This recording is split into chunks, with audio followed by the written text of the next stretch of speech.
Adventurous kids explore with education and learning what a wild life is in the Everglades. I want to explore the Museum of Discovering Science. What plants do butterflies like? I want to know about Key West. Adventurous kids, learning and fun. Adventurous kids!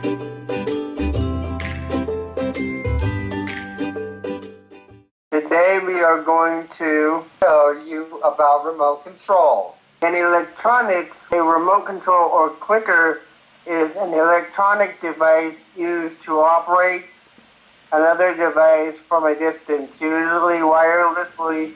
For example, in consumer electronics, a remote control can be used to operate devices such as televisions, a television set, DVD player, or other home appliances from a short distance. The remote control is primarily a convenience feature for the user and can allow operation of devices that are out of convenient reach for direct operation of controls. In some cases, remote controls allow a person to operate a device that they otherwise would not be able to reach, as when a garage door opener is triggered from the outside, or when a digital light processing projector is mounted on a high ceiling controlled by a person from the floor level. In both World War I and World War II, radio frequency devices were used to control boats and explosive devices remotely.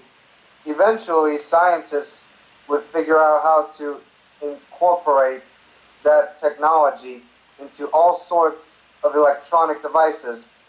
The first remote intended to control a television was developed by Zenith Radio Corporation in 1950. The remote, called Lazy Bones, was connected to the television by a wire. The wireless remote control, the Flashmatic, was developed in 1955 by Eugene Pauly. It worked by shining a beam of light onto one of four photoelectric cells, but the cell did not distinguish between light from the remote and light from other sources. The Flashmatic also had to be pointed very precisely at one of the sensors in order to work. The Zenith Space Commander 600 remote control in 1956. Robert Adler developed the Zenith Space Command, a wireless remote, in 1970. RCA introduced an all-electronic remote control that uses digital signals and metal oxide semiconductor field effect transistor MOSFET memory. This was widely adopted for color television, replacing motor-driven tuning controls. By the early 2000s, the number of consumer electronic devices in most homes greatly increased along with the number of remotes to control those devices. According to Consumer Electronics Association, an average of U.S. homes has 4 remotes.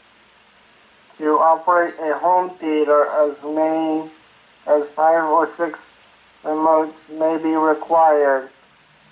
In the early 2010s, many smartphone manufacturers began incorporating infrared emitters into their device, therefore enabling their use as universal remotes via an included or downloadable app. The remote controller does not have a wire and can be held by hand. It has buttons for volume, changing television channels, and more. Infrared or radio signals are used to communicate with the devices. Batteries make remote controls and controllers work. Mostly AAA, AA, or coin battery size batteries are used. When it comes to televisions and home theater devices, the dominant technology tends to be infrared and IR remote, also called a transmitter. Uses light to carry signals from the remote to the device it controls. It emits a pulse of invisible infrared lights that correspond to the specific binary codes. These codes represent commands such as power on, volume up, or channel down.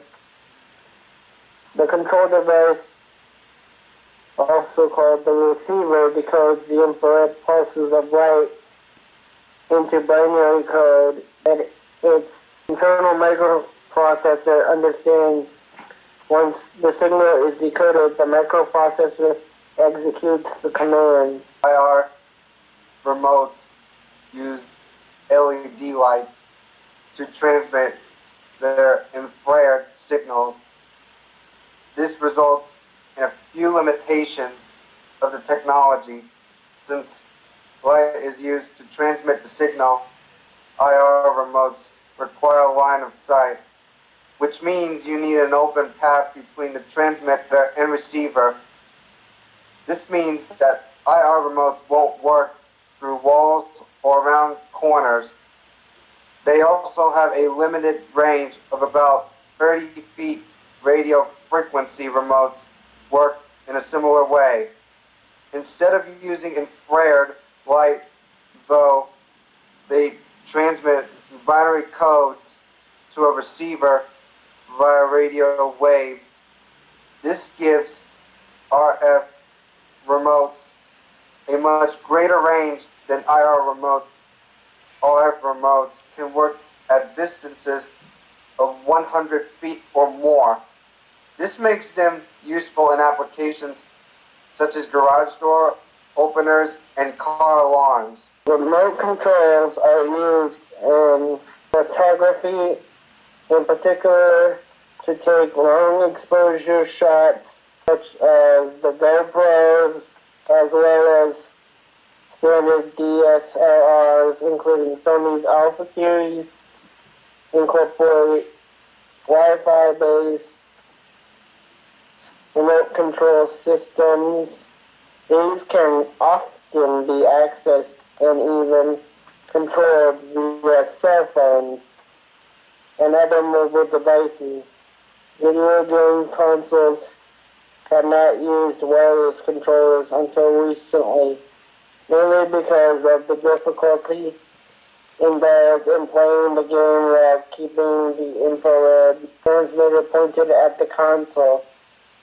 Early wireless controllers were cumbersome and when powered on alkaline batteries lasted only a few hours before they needed replacement. Some wireless controllers were produced by third parties, in most cases using a radio link instead of infrared. Even these were very inconsistent and in some cases had transmission delays, making them virtually useless. Some examples include the double player for NES, the Master System remote control system, and the wireless DualShock for the PlayStation. The first official wireless game controller made by a third-party manufacturer was the CX42 for Atari 2600. The Philips CD-i400 also came out remote control, the wave mode, was also produced for the Game Cube in the 7th generation of gaming consoles. Wireless controllers became the standard. Some wireless controllers, such as those of PlayStation 3 and Wii, use Bluetooth. Others, like the Xbox 360, use proprietary wireless protocols. To be turned on by a wireless remote, the controlled appliance must always be partly on, consuming standby power. Alternatives, hand gesture recognition, has been researched as an alternative to remote controls for television sets. Thank you for watching this Adventurous Kids episode. And What did you learn today? Adventurous Kids. Adventurous kids. What was the most interesting fact? Adventurous kids. Adventurous Kids. Adventurous kids.